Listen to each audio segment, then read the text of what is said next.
welcome back to another Blu-ray review, and today we're diving into the Marvel Cinematic Universe, the penultimate film in Phase 2 of the Marvel Cinematic Universe, Avengers Age of Ultron. Ooh, shiny. Yes, this is the Steelbook from Germany. I believe the Steelbook is the same around the world, and it has the 2D and 3D Blu-ray in it. And it's a very nice steelbook indeed. If I don't say so myself, I really like the design. It fits in very well with the first Avengers steelbook, which was the A as well. Only this time we have kind of the... It kind of looks like it was cut from the body of Ultron himself, and so you get kind of the feel that it's kind of his movie in a way. And I just like the way that the this logo is embossed and it is glossy, and then behind that the background is matte, so it's a real nice kind of double effect on the finish on the front there. I really like it. Then we have the back, the titular Ultron himself. Really nice. I like that a lot. Not embossed on the back, but still very nice nonetheless. I think it has a kind of a not quite glossy, but the Ultron himself, he pops more than the background, so very nice effect on there. The spine itself, not a fan of at all. They just slapped all the characters' faces on there, and when you line these up on the shelf, it just doesn't look great or very consistent. Well, it looks consistent, I suppose, because they're doing it for all the films now, but it just feels like, you know, put a title on the side of the bloody film, you know. But that's the only downside I can really think of this steelbook. Inside we've got the 2D and 3D Blu-ray of the films. Of course, with Disney taking over Marvel, they just plonk blue discs, you know, really boring kind of, you know, nothing interesting on the discs, unfortunately. I do like it when a film has a good kind of piece of artwork on the disc as well. And then the inside is really nice and kind of subtle. We have all the main characters in the film. Let's get that without the glare. There we go. So we've got Hulk, Captain America, Iron Man, Thor.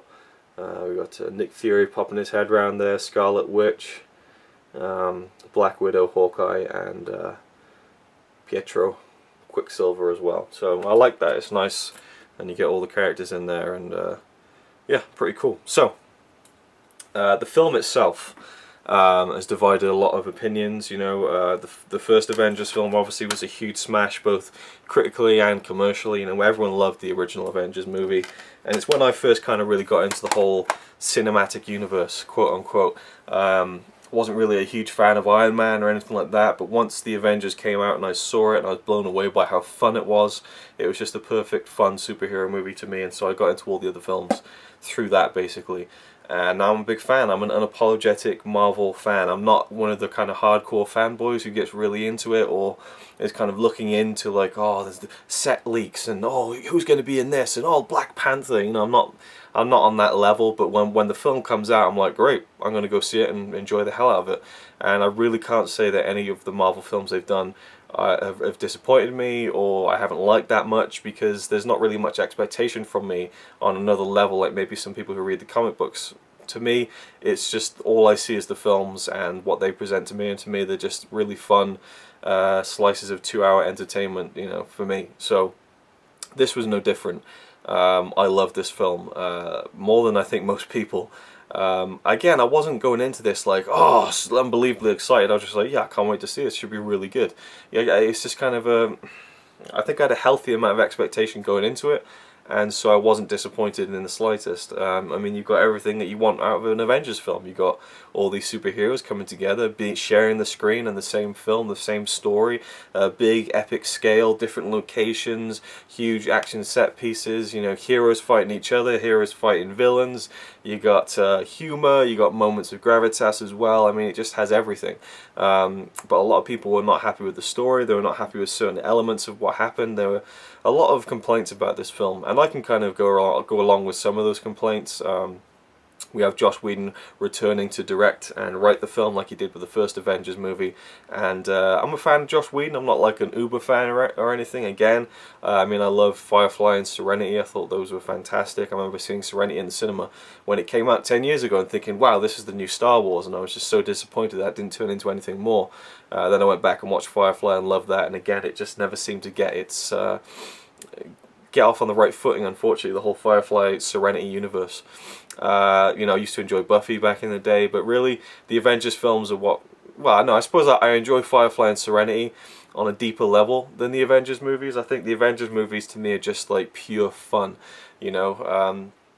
there's not too much deeper to be gleaned from it. And not that there is from Firefly and Serenity, but I find Firefly and Serenity to be kind of more of an original kind of thing, you know, whereas the Avengers, it's just kind of basic standard, you know, lots of superheroes with superpowers taking on supervillains who want to destroy the world. It's fairly typical, but, you know, sometimes typical is good when it's done, you know, on the scale of these movies, and they are done to a huge scale.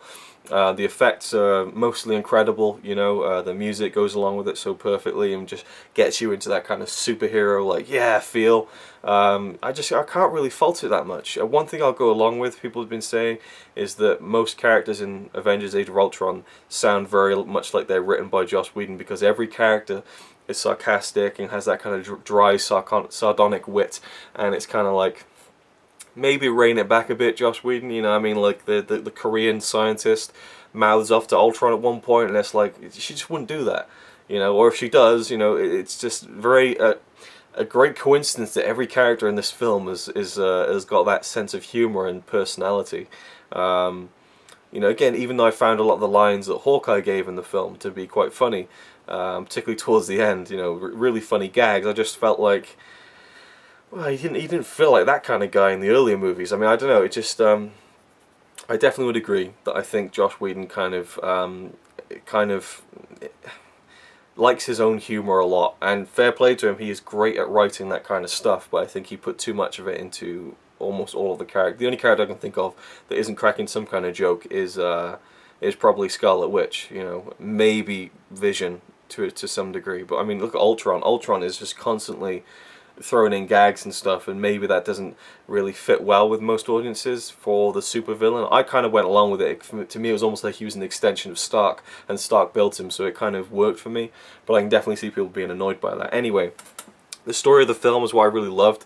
You know, the fact that the first Avengers movie, you know, you have all these heroes, something bad is happening, you know, Loki's there and he's going to bring in all these aliens to kind of invade Earth, and so the heroes need to get together and fight the forces of evil. Very simple, very black and white. In Avengers Age of Ultron, it's a lot more complicated than that, and I remember reading when the first Avengers film was done, Joss Whedon said if he was going to do a second film, he'd want it to be more personal and darker, and I think he achieved that in this film, you know, because Tony Stark is the villain, essentially. He's the guy who creates all the problems. He's the guy who, with the good intentions, ends up creating a monster. I mean, it's like a very, very modern kind of Frankenstein movie in a way, and he creates Ultron to kind of, to protect the world, to shield the world, but ultimately it turns into something much more serious than that, and the artificial intelligence takes over, and, you know, kind of a scary thought, definitely not explored to the kind of, the depths of other films that deal with artificial intelligence and how scary that can be as a concept,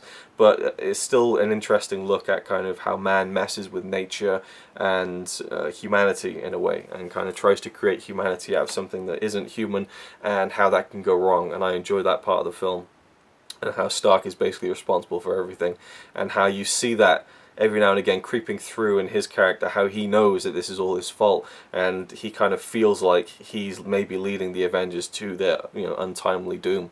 So yeah, there's definitely darker themes in this film, I think, and I love the whole end game. If you haven't seen the film, might be worth turning off at this point. I'll discuss some spoilers, but just the fact that Ultron wanted to create a meteor out of the Earth and lift a city off the ground and drop it down as an asteroid to reset the world, and all that will be left is metal.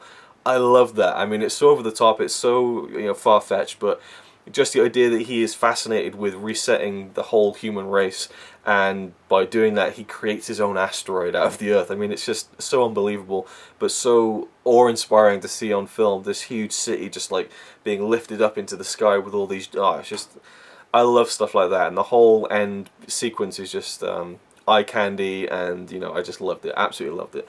Love all the characters, you know, for different reasons. I think Thor is great, Chris Hemsworth is perfect, the same for Mark Ruffalo as Hulk, or Bruce Banner, what's his name, Chris Evans as Captain America. I love Captain America so much because he's such a pure character, and I really enjoy his kind of morality, and I think it's almost a positive thing for kids to see, as someone who is so righteous, and it can almost be to the point of it being too sickly sweet, but it works for me, and I really, really love Captain America's character. And you've got Stark, who's full of himself, and he's hilarious because of it, but he's also a genius, and he, you know, when push comes to shove, and you know, when you get to the actual battles, he does put his life on the line to save people, and shows his you know, his humanity and stuff. And then you've got Black Widow, she's always fun, and I really liked Scarlet Witch and Quicksilver. People again I think weren't too sold on those two characters, but I really enjoyed their inclusion in the film, and how it was kind of shades of grey with whose allegiance and whose side they were on.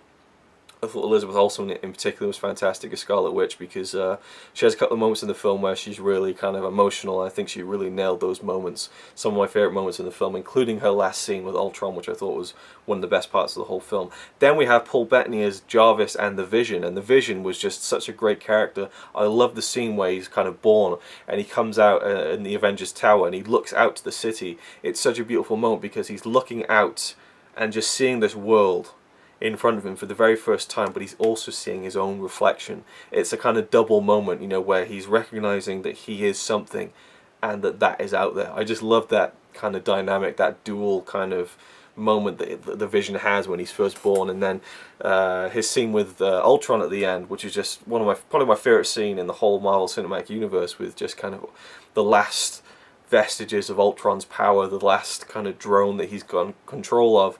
Is kind of staggering there in the woods, and the light of dawn is coming up through the trees, and him and Vision have a conversation. And for a summer blockbuster, for Ultron to say, you know, the human race is doomed, and for Vision to say yes without even pausing, just like, yes, they are doomed, but you know, a thing isn't beautiful because it lasts. Again, very, very great writing by Joss Whedon, but I just love that moment between those two. Yeah, so lots of great moments in the film. I mean, lots of funny moments. You know, the big Hulk and Hulkbuster fight was awesome, and just such a great scene. I mean, a lot of the action in the film isn't kind of masked with shaky camera. You get to see what's going on, and I like that. You know, you get the action scenes in Johannesburg, in Korea, in Seoul, and you know, it goes all around the world, and I enjoy that. Definitely some things that could have been. I mean, the Thor cave scene, definitely, which I'll talk about in a minute. Could have been explained a little bit better, but I feel like Joss Whedon definitely was struggling against Marvel with this one, and that comes across in the audio commentary, to say the least. But anyway, for me, I still give Avengers a 10 out of 10. I've seen it 3 times now, the third time with the commentary, and towards the end I just get such a feeling of just, oh, it's awesome, you know, and the way the music comes up, and just it just gets me, you know, it just gets me on a, you know, just, yeah, awesome, you know, that kind of level. It gets that emotional response from me of just elation at the end, and I really love that. So for me, it gets full marks because it does everything that it sets out to do. It's not The Godfather, you know, it's not a perfect film, it's not a great, you know, like a real great masterpiece or anything like that, but I love it, just warts and all. You know, the pros far outweigh the cons, and I just love the experience of watching it. And I do put it slightly above the first Avengers film, even though the first Avengers film I think is the perfect summer fun blockbuster movie.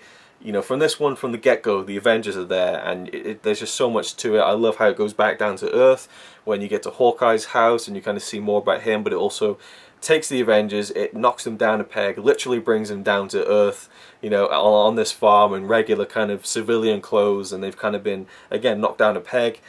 And because it's hard to make a story where you root for a character or characters when they're all these superheroes that kind of can take down anyone. So it's just hard to kind of raise the stakes. But I think Joss Whedon did better than he gives himself credit for with this film. So there we go, that's my thoughts on Avengers Age of Ultron. I don't think I made a video about it, so I had to kind of vent my kind of thoughts on it and stuff. And the moment where Vision picks up the hammer and hands it to Thor, I mean, that is just such a hilarious but kind of rousing moment at the same time. It's like, holy shit, you know? The party scene is hilarious. I mean, it's just, there's so many great moments. It really, I think people are too hard on it, you know? I really think they are. I just think maybe they're being too critical. For me, just everything about it, you know, it's just endlessly entertaining. So, the special features, let's talk about the special features for Avengers Age of Ultron. It's definitely interesting. We have 3 featurettes.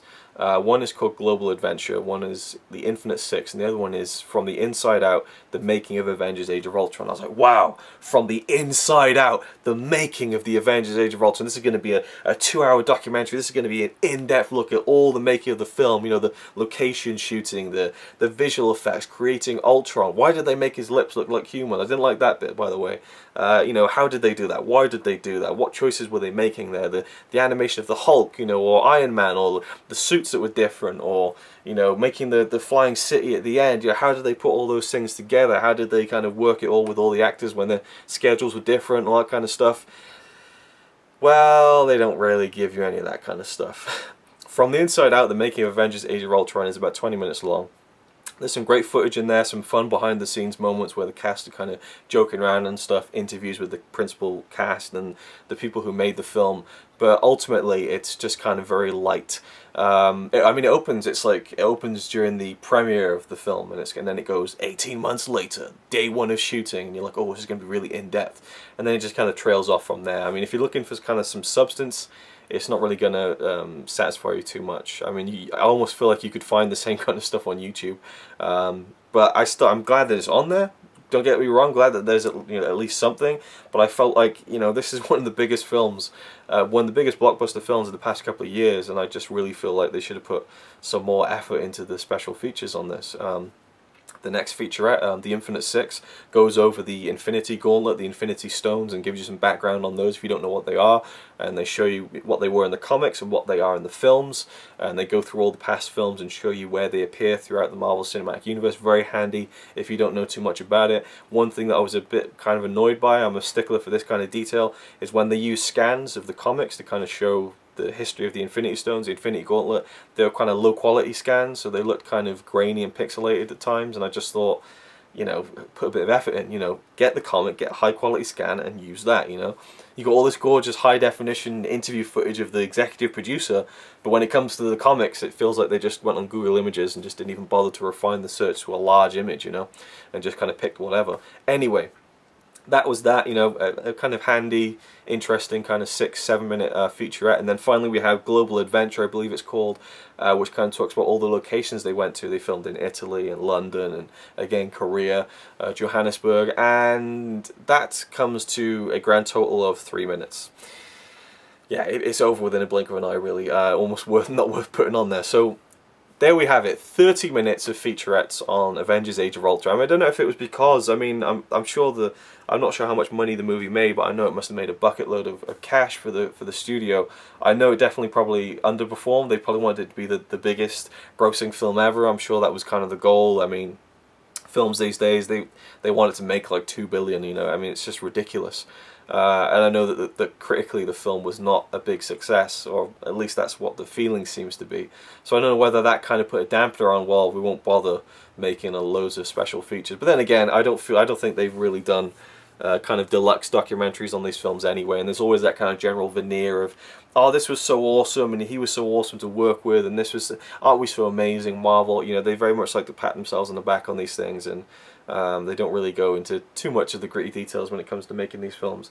Then we have some deleted and extended scenes. There's 4 in total. The first one is the man in the church, which is the scene where Scarlet Witch and Quicksilver go into the church to meet Ultron. We get to see what happens before that and how they found out he was in that church, which again, ultimately you don't really need to see that scene, and it was basically just a scene in the Sokovia kind of marketplace. I don't know if it was a marketplace. It felt like a marketplace, but it was probably more like just people, kind of refugees and stuff, just kind of taking stuff, and it felt like a homeless kind of thing going on, and just kind of some banter between some locals, so you kind of get to humanize Scarlet Witch and or Pietro and Wanda a little bit more than you see them in the film, and I suppose the mystery is probably best kept the way it is in the film. It was an okay scene, but I can see why it hit the cutting room floor for sure. The next one is Watcher 6, which is an extended scene after the party when Ultron is first born and trashes the place. We have Maria Hill and Captain America walking in and walking up the steps, and you see a little bit more dialogue there, a little bit more from Hawkeye when he's on the phone, a bit more mystery about him, what's going on with that, and then you see a scene with Black Widow sitting down at a computer screen in the Avengers kind of HQ room, and War Machine is there and he's talking to her about what's happened. And Tony Stark says, you know, oh, I'm going to send you this hard drive for the War Machine suit to make sure that Ultron doesn't hack into it. And so that kind of explains why War Machine doesn't come into the mix until the end of the film. I like that. And then Thor also mentions where he can't see Heimdall in Asgard, and so again that kind of rules out kind of help from there, I guess. So I like those little bits, but I guess again they're not absolutely vital to the film. The third deleted, or the third extended scene, I guess it's more of an extended scene than a deleted scene, is the scene between Bruce and Natasha in Hawkeye's house. house when he comes out of the shower and they have that conversation about running away together, which is a fantastic scene, by the way. I think Scarlett Johansson and Mark Ruffalo's acting in that scene were absolutely incredible. Like, for a film of this kind of, just kind of summer blockbuster popcorn fun, I felt like it was a really great dramatic scene. And definitely there's more of those moments in this compared to the first Avengers film, I think. Moments which really kind of like, wow, I thought her acting was fantastic, and the extended version of the scene ends a lot differently.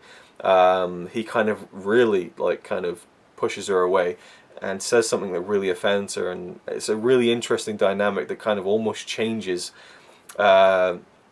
their relationship later on in the film.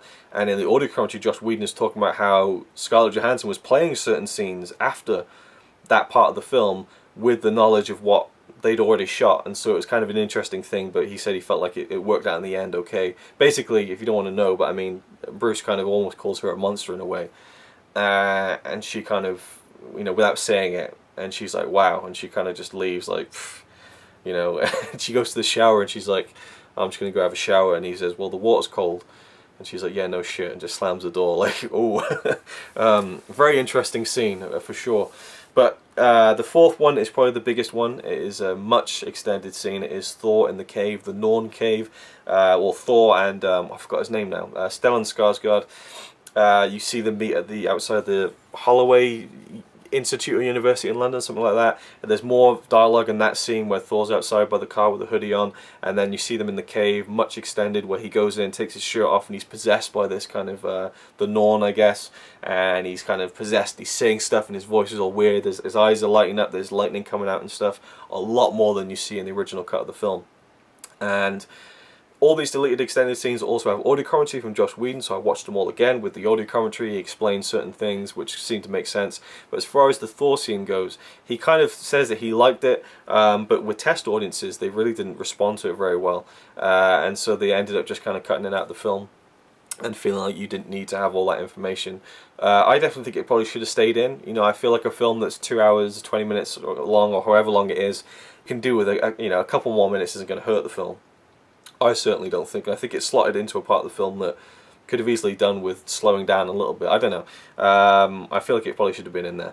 I wasn't one of those people who was like, what happened with Thor in the cave? And what was that all about with the Vision when he slammed it down? What was going on there? I wasn't really like blown back by that. I was like, okay, fair enough. I just went along with it. You can't expect to have all the things explained to you and spoon-fed to you bit by bit. I just went along with it. Again, these films, I don't really critically look into them that much unless there's something glaring. And to me, it wasn't really glaring, so that's just my opinion. Then we have a gag reel on the Blu-ray, which is a 3-minute kind of fluff piece. There's some funny stuff in there, nothing hilarious or anything to write home about, but just kind of gags and stuff, and people messing up their lines and things like that, and Thor falling over, stuff like that.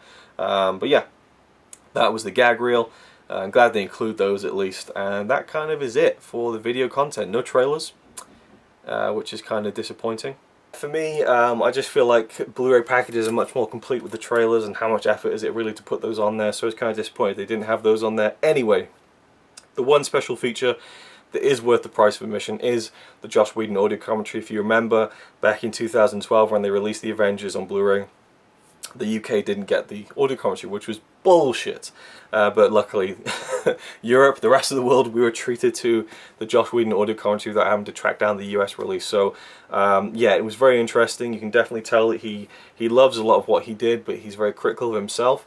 You can definitely tell there was a struggle for him in the post-production process, and you can tell he tries to hide it a little bit.